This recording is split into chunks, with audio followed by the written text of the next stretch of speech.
వాక్యము ఎఫెసీయులకు 4వ అధ్యాయం 32వ వచనం. ఒకని ఎడల ఒకడు దయగలిగి కరుణాహృదయులై క్రీస్తునందు దేవుడు మిమ్మును క్షమించిన ప్రకారము మీరును ఒకరినొకరు క్షమించుడి.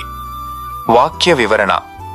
ఈ పరిశుద్ధ వాక్యములో దేవుడు మన అనుదిన ఆత్మీయ జీవితం కోసం 3 ముఖ్యమైన ఆజ్ఞలను తెలియచేస్తున్నారు. మొదటి ఆజ్ఞ, దయ కలిగి ఉండుట.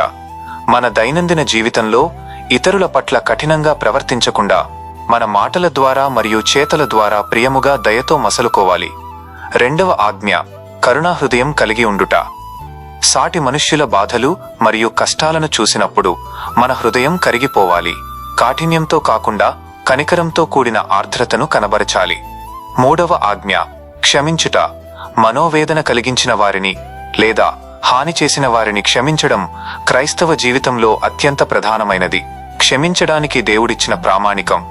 మన యోగ్యతను బట్టి కాకుండా క్రీస్తునందు దేవుడు మన పాపములను ఉచితంగా ఏ విధంగా క్షమించాడో మనం కూడా మనకు విరోధంగా తప్పు చేసిన వారిని అదే రీతిగా మనస్ఫూర్తిగా క్షమించాలి. సాయంకాల ప్రార్థన. మా ప్రియ పరలోక తండ్రి, ఈ రోజంతా మీ రెక్కల నీడలో మమ్మల్ని కాపాడి ఈ సాయంకాల సమయంలో మీ పరిశుద్ధ పాద సన్నిధిలో ప్రార్థించటానికిచ్చిన ఈ శ్రేష్టమైన సమయాన్ని బట్టి మీకు వందనాలు. ప్రభు ఎఫెసీయులకు రాసిన పత్రిక 4వ అధ్యాయం 32వ వచనం ద్వారా మాతో మాట్లాడినందుకు స్తుతులు.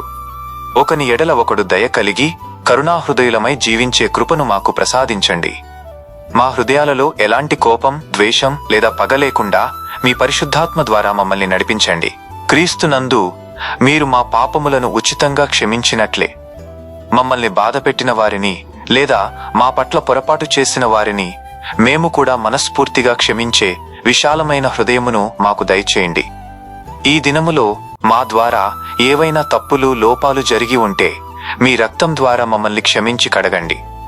ఈ రాత్రికాల సమయంలో మా కుటుంబంలో ప్రతి ఒక్కరికీ మీ దైవిక సమాధానమును, ప్రశాంతమైన నిద్రను అనుగ్రహించండి.